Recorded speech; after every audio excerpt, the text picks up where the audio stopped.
My name is Rafael, you watch Rock and Roll Garage, and today I'm going to tell you how Paul McCartney created the name Sgt. Pepper's Lonely Hearts Club Band. But first, please subscribe to the channel, like the video, and leave a comment. Tell me if you knew this story or not. Well, released in 1967, one of the, if I'm not mistaken, the best-selling Beatles album, studio album of all time, if you don't count the greatest hits and etc.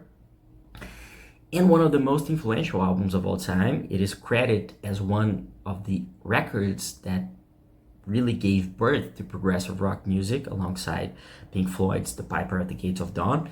And they were both recorded almost at the same time at the Abbey Road Studios, released in the same year. It's just an unbelievable coincidence. But let's talk about the title, which is quite uncommon. Sgt. Pepper's Lonely Hearts Club Band. How Paul McCartney came up with it? Well, it was actually when somebody told him, hey, please pass me the salt and pepper. And he instantly said Sgt. Pepper, instantly thought about it. And he told this story in an interview with Howard Stern a few years ago in 2020. And this is what he said.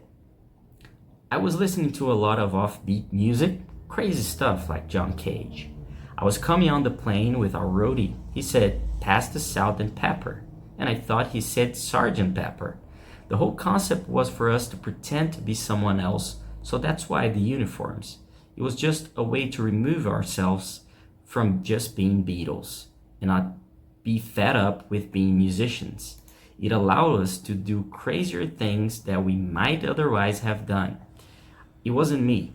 I was this guy in this other group. It was freeing. So that's the simple story of how he came up with the name Sgt. Pepper. And it is a classic album. I mean, it's one of those albums you gotta listen to from start to bottom. You gotta listen to all the tracks in order. It just makes the experience even better. But of course, if you listen to the songs on their own, they're also good. I mean, you got there with a little help from my friends, with Ringo Starr on vocals, which had an amazing cover by Joe Cocker later on. Lucy in the Sky with Diamonds with John Lennon on vocals, which had also a really interesting version with by Elton John a few years later, with John Lennon on backing vocals and playing acoustic guitar, and became a #1 hit at the time. Getting Better, another great track with John Lennon on vocals, and A Day in Life, probably one of the greatest from this album. And besides the two title tracks, Sgt.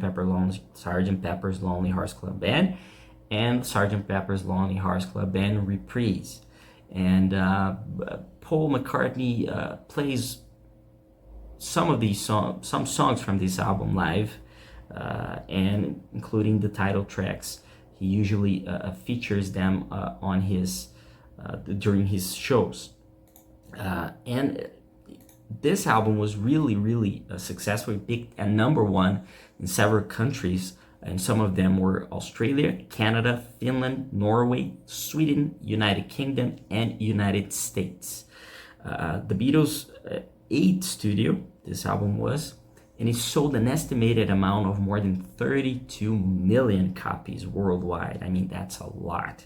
And imagine how many streams it had already in the streaming platforms. It's just a really fundamental record, and it's one of the greatest of all time for sure. And that's it. I hope you liked the story. If you want to read more, please go to the description and visit the article I wrote about it. Don't forget to visit rockandrollgarage.com. Like the video, leave a comment, and subscribe.